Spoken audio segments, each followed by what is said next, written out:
aí, pessoal, tudo bem? Sejam bem-vindos novamente a mais uma aula de História com o professor Ricardo. Hoje, pessoal do sétimo ano, a gente vai falar sobre a conquista espanhola da América, né? Na última aula, nós falamos sobre os povos, né, que os espanhóis encontraram quando eles chegaram aqui na América, né? Falamos dos astecas, retomamos, na verdade, né? Quem eram os astecas, os incas, os maias, tá? E aí falamos daquela relação, né, da vinda dos europeus para a América com a questão do mercantilismo, né, do colonialismo, né? A gente falou sobre isso. Hoje a gente vai falar da conquista desses povos americanos pelos espanhóis, tá certo? Na sequência do mês a gente vai falar também sobre como é que foi essa colonização, vamos falar também como é que foi a chegada dos portugueses e a colonização portuguesa também na América, tá certo? Então vamos lá, vamos começar? Nossa habilidade dessa aula é a EF 07, HI 16, que é compreender e discutir os diferentes desdobramentos, tá, do processo de colonização portuguesa, espanhola e inglesa, tá? E suas consequências para os povos nativos da América, bem como as formas de resistência ocorridas nesse período, tá certo? Então hoje nós falaremos desse caso da conquista desses povos pelos espanhóis, ok? Vamos falar, antes da gente começar, né, falar de como é que foram as conquistas desses povos, eu queria apresentar para vocês os dois principais responsáveis por essa conquista, né? São dois seres humanos maravilhosos, que são o Hernán Cortés e o Francisco Pizarro, né? Maravilhosos assim, né? Entre aspas. Claro que não, tá? Foram dois, vamos dizer assim, dois bandidos espanhóis que assassinaram quase todos os indígenas que viviam aqui, tá certo? Então vamos falar primeiro do Hernán Cortés, esse lindão aí do lado, novinho, né? Cortés é o principal personagem da conquista do México, tá, pessoal? Então aquela região mais ao norte da América, né?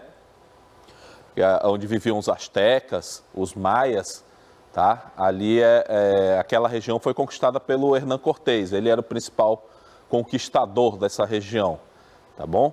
Então, uma breve biografia. Quem foi o Hernán Cortés, né? Ele, para a história, ele é considerado tanto um genocida pela quantidade de indígenas que ele matou, né? Nesse processo de conquista, né? Como também ele é visto como um libertador dos povos sob o domínio dos astecas, tá bom? Então a gente vai entender melhor isso aí quando a gente estiver falando das razões, como é que foi essa conquista, né? E aí você vai entender melhor. Nós vamos falar tudo isso aí nessa aula de hoje, tá bom? Então, ele nasceu em Medellín, na Espanha, tá? Em 1485. Era de uma família nobre, o Hernán Cortés, tá bom? Uma família, vamos dizer assim, média nobreza, tá? Foi estudar direito, né, na Universidade de Salamanca, na Espanha, mas ele não terminou o curso, né, de direito. Ele passou 2 anos estudando e depois saiu, porque ele tinha, né, aquela vontade de conhecer o novo mundo. Então, ali já tinha começado, quando ele estava na universidade, os espanhóis já tinham vindo, né, o Colombo já tinha vindo para a América e tudo mais, né? Então ele já tinha aquela vontade de se aventurar nessas conquistas, né? Do novo continente, do novo mundo, tá? Então aí, ó, seduzido pelas histórias, ele partiu em 1504 para a ilha de São Domingos, que é o Haiti hoje, né? Aquela ilha de São Domingos é, como dizer assim, é a entrada dali da América Central, né? Por onde os espanhóis eles entravam à América, era por aquela região do Caribe, tá certo? Na ilha de São Domingos. Ele vai se estabelecer lá como agricultor, como um funcionário da coroa, né? Como ele é um espanhol, ele acaba tendo certos privilégios naquela sociedade, tá?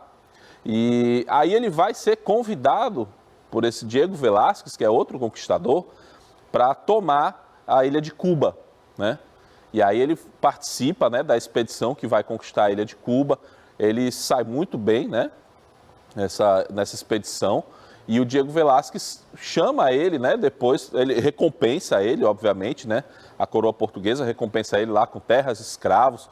O Diego Velázquez dá o governo de Santiago de Cuba para ele, também, né? Então ele começa a ter uma posição privilegiada, né? Naquela sociedade colonial, tá? E aí, a partir desse momento, ele é convidado lá em 1518 a fazer parte, né, da expedição. Na verdade, comandar a expedição de conquista do México, né, Yucatán, no México. Então, ali ele ia se deparar com os astecas, né? Então, o que aqui é importante você saber logo, né? Ele vai, ele tinha um conhecimento, e isso era um dos fatores também decisivos para essa conquista, né? Ele tinha um conhecimento desses povos maior do que os povos nativos tinham dos espanhóis, tá bom? Então, olha lá, depois de 2 anos de expedições para o México, batalhas, né, e alianças com esses povos nativos, ele vai conquistar a capital do Império Azteca, tá bom? Aquela cidade de Tenochtitlan, que nós falamos até na aula passada, que era uma das maiores cidades, uma das maiores não, era a maior cidade, né, do Império Azteca, tá? Maior do que muitas cidades europeias, inclusive, tá bom?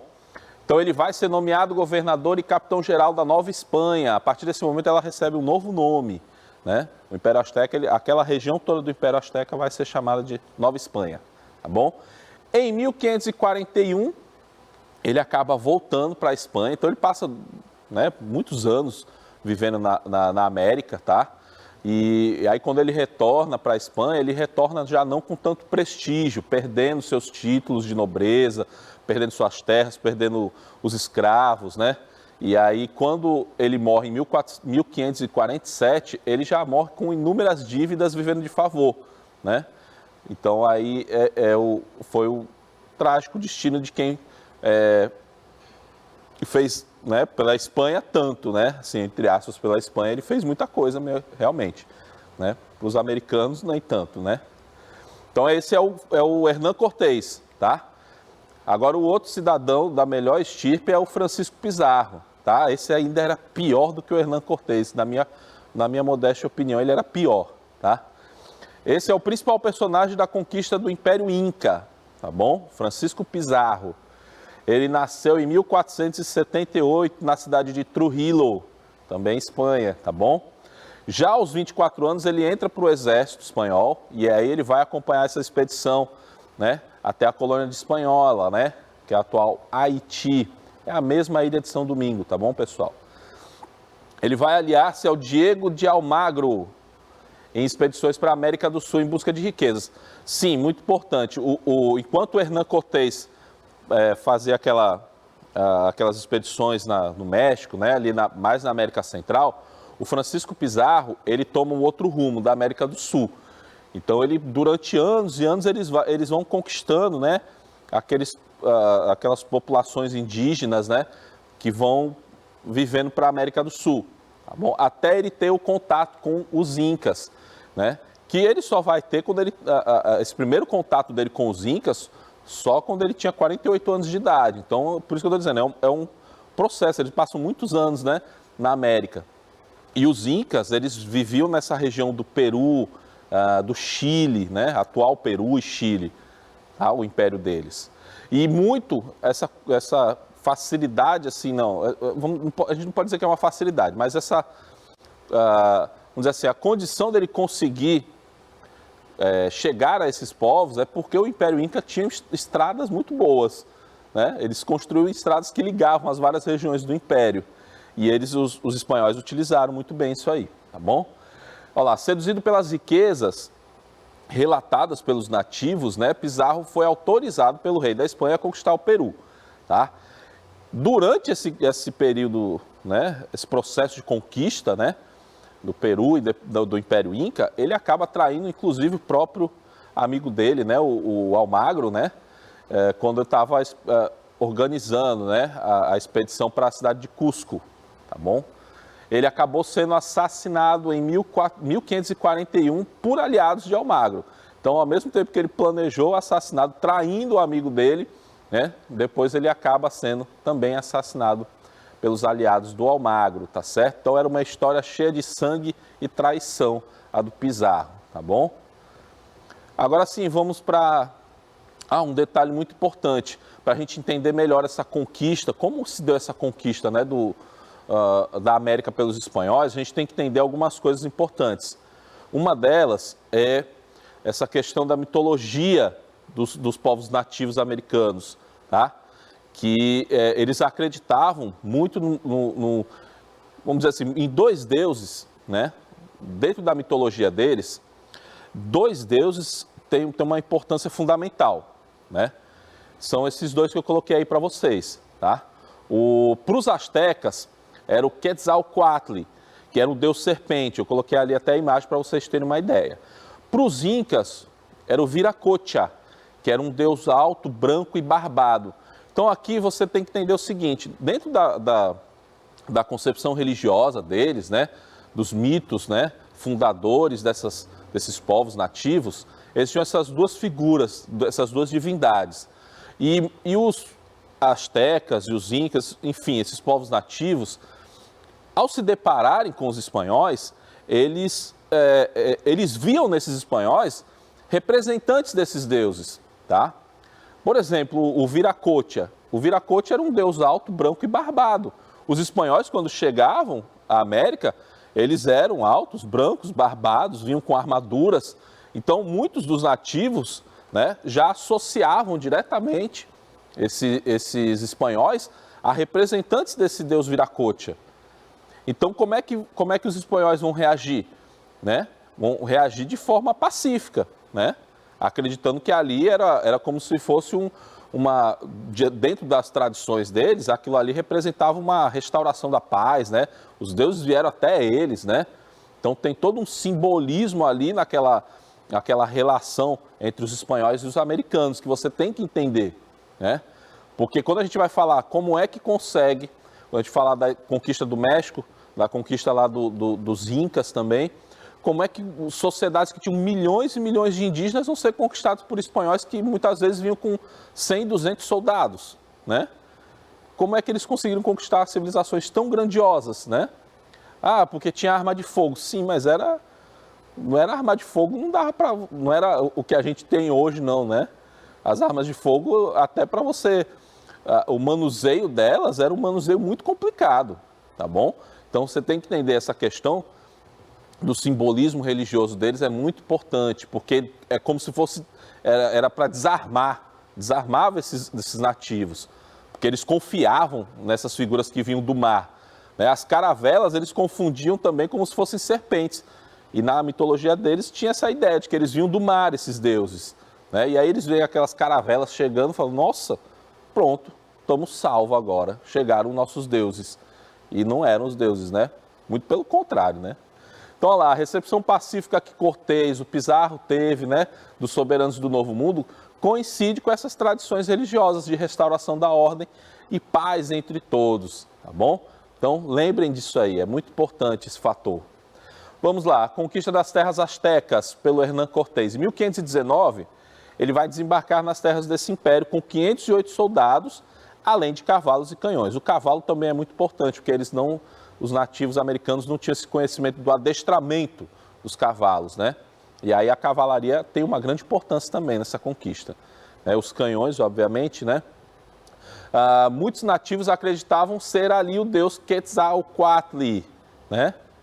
O imperador Montezuma, na época, que era o imperador do Império Azteca, ele vai receber o Cortés com um grande banquete, por isso que eu botei ali aquela imagem, né? Então existe uma relação muito de aceitação, né? Quando os espanhóis vêm para a América, tá? E aí a grandiosidade da cidade, como eu falei, ela chama a atenção dos espanhóis, tá bom?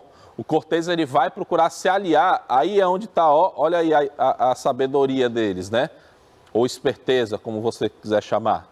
O Cortés, ele vai se aliar com os nativos da cidade de Tlaxcala, que eram antigos inimigos dos astecas. Então isso é um fator muito decisivo. Os espanhóis, eles acabavam conhecendo muito melhor os nativos americanos do que o contrário, tá bom? Então eles vão se aliar, procurar alianças com inimigos daquele grande império. E aí esses povos que viviam na cidade de Tlaxcala eram inimigos dos astecas, inimigos mortais. E aí os espanhóis fazem essa aliança com eles, para reforçar o exército deles, para poder lutar e conquistar o Império Azteca, tá bom? Então, com o apoio desses nativos, né, os cavalos, as armas de fogo, as tropas vão conquistar a cidade de Tenochtitlan. Para consolidar o domínio sobre essa região, os espanhóis saquearam os tesouros astecas e enviaram à Espanha, tá certo, pessoal? Então ali também tem uma cenazinha pequena, um detalhe produzido até na época pelos próprios nativos, que mostra essa batalha aí que aconteceu, de conquista do Império Azteca, tá bom? Aí, ó, mais um detalhe muito importante, nós falamos da questão da mitologia, as concepções diferentes de guerra, também é muito importante você entender isso, tá bom? Para os espanhóis, a guerra era uma coisa muito prática, valia tudo para se obter a vitória, valia mentira, valia traição, valia tudo, né? O objetivo é conquistar a vitória. Os nativos americanos, no caso dos astecas, eles tinham uma concepção de guerra muito diferente. Para eles, a guerra era uma coisa sagrada. Então, quando eles estavam ali na luta e eles estavam derrotando o inimigo, eles não matavam os inimigos. Eles capturavam aqueles inimigos porque eles iam fazer os sacrifícios em homenagem aos deuses. Então, eles tinham uma concepção, né, da guerra como uma coisa sagrada.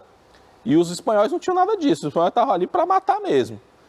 Então, essa ideia, essa concepção de guerra diferente, prejudica demais os astecas, nesse embate, né, entre eles. Tá? Tem outra coisa também, dentro da cultura asteca, existe essa concepção fatalista. De acordo com o que o historiador o Leandro Carnal fala, eles têm uma concepção fatalista, né, pessimista de mundo. Então, para eles, aquilo ali era tudo reflexo, por exemplo, do estilo de vida deles. Então, como eles eram pessoas que tiveram aquela oportunidade, né? Olha só a mentalidade religiosa. Os deuses vieram até eles, e aí, como eles estavam ali, era como se fosse uma punição pelo modo de vida deles. Então, eles aceitavam. Por isso que eu estou dizendo, é uma concepção pessimista, fatalista, tá? Isso aí também é um fator que pode ser indicado, como por que eles foram conquistados, tá bom? Então não esqueça disso aí. Vamos para a conquista do Império Inca, agora falando do Pizarro. Ele vai chegar nesse território, né, do Império Inca somente com 168 soldados, olha a diferença. 62 cavalos e uns poucos canhões, né? E aí, só que por onde ele passava, aí sim, aqui é muito mais cruel. Essa passagem do Pizarro pelas terras da América do Sul é muito cruel, tá? Então, por onde ele passa, ele vai incendiar as cidades, vai saquear, né? Tudo isso aí e mandar as riquezas para a Espanha, né? Então, ele vai chegar ao coração do Império Azteca exatamente pelas condições das estradas, como eu falei para vocês, tá bom? Aí, em 1532, o Pizarro chega a Cadiamarca e é convidado por Atahualpa, que era o imperador, né, desse Império Inca, para um banquete reservado, tá bom? Então, aquela questão da recepção, como eu falei. O Atahualpa foi feito prisioneiro nesse banquete. Todos os incas, né, que rodeavam ali o Atahualpa foram assassinados e o imperador foi feito prisioneiro. O Pizarro exigiu que ele trouxesse todo o ouro que ele encontrasse, né? E o Atahualpa dá a ordem, né? Pois mandaram os aliados dele procurar todo o ouro e trazer para o Pizarro. E foi feito isso durante 5 meses. Encheram uma sala imensa, só com ouro. Ainda assim, o Pizarro assassinou Atahualpa, tá bom? Então, o cara era cruel, era bandido mesmo, tá? Então, vamos lá. A crueldade da conquista, né? Como eu falei para vocês, existe não é só mito, não. Existe sim os relatos, existem, no caso aqui, as gravuras representando isso aí, mas principalmente o que é mais importante são os relatos de que era extremamente cruel essa conquista dos espanhóis da América, né?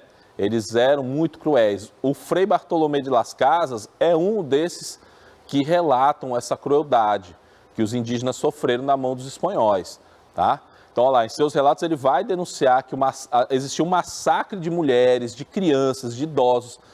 Os espanhóis, eles não tinham o menor respeito por isso, não distinguiam nada, eles eram extremamente cruéis, tá? E aí, quando muitos nativos tentavam fugir, eles eram perseguidos por cães que eram adestrados para caçar eles, né? E quando pegavam, eles trucidavam as pessoas, esses cães, tá bom? Então era extremamente cruel, eles assassinavam crianças, recém-nascidos eles assassinavam, mulheres grávidas, né? Os idosos, eles faziam pilhas, né, de cadáveres, né? Faziam mutilações dos indígenas, era uma coisa horrível, tá? Aí tem algumas imagens que mostram isso aí, já são gravuras feitas muito depois, mas todas feitas com base em relatos que eram relatos reais, de pessoas que estavam vivendo ali naquela região, como o Frei Bartolomé de las Casas, e ele relata isso aí, inclusive, para o rei da Espanha, que era isso que acontecia nas terras do Novo Mundo. Os espanhóis eram extremamente cruéis, assassinaram valendo mesmo os nativos, tá? Então, olha lá, ó, enforcavam, depois tacavam fogo neles, às vezes tacavam fogo vivo, eles vivos eram incendiados, né? Ali, ó, pegando bebês recém-nascidos, né? E dando aos cães mortos de fome. Então, é uma coisa horrível, né?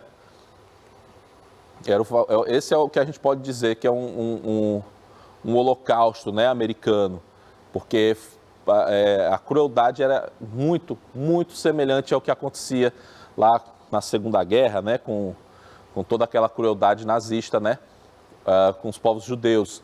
Então aqui era uma coisa horrível, tá, pessoal, essa conquista espanhola, especialmente essa conquista espanhola. Quando a gente fala de nativos brasileiros, a gente vai falar da América Portuguesa, o Brasil.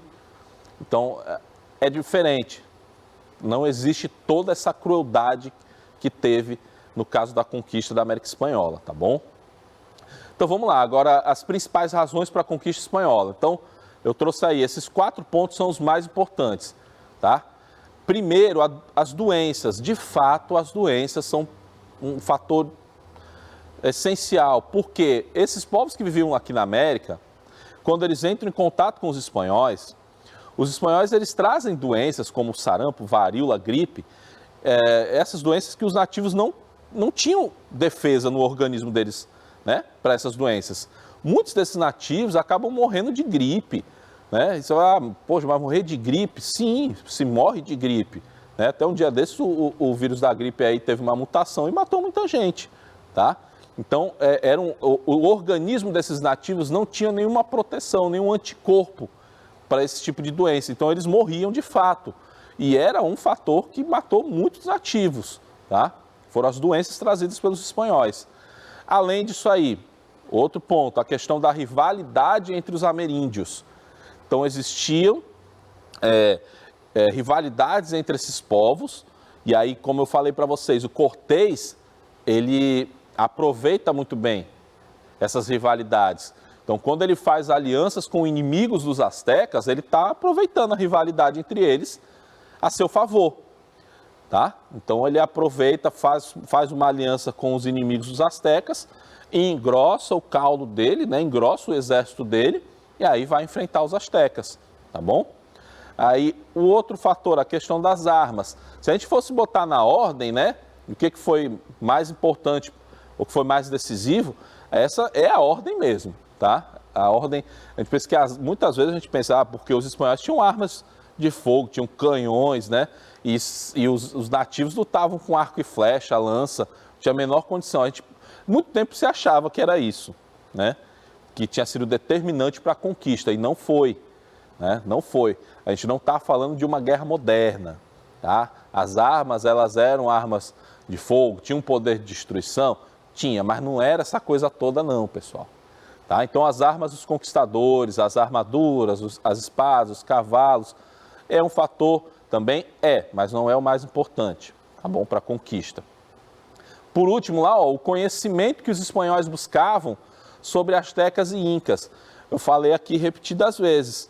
Os espanhóis sabiam e conheciam muito melhor os astecas e os incas do que o contrário. Astecas e incas não tinham esse conhecimento todo sobre os espanhóis. Eles acreditavam que eles eram divindades, Enquanto isso, os espanhóis tinham conhecimento de quem é que era inimigo dos astecas, como é que eles lutavam, o que que eles faziam. Então, eles tinham um conhecimento muito maior, tá? E aí, isso é um fator também decisivo para essa conquista espanhola na América, ok? Acho que estamos chegando ao final, né, da nossa aula. Espero que vocês tenham aprendido, tenham gostado, né? Continuem estudando, viu? Se esforcem, se dediquem ao conhecimento, tá bom? É parte da nossa história. E aí você fica com essa frase aí do Confúcio, que é um chinês, tá? Um filósofo chinês. Estude o passado, se quiseres decifrar o futuro, tá bom? É isso. Um grande abraço, fiquem com Deus e até a próxima.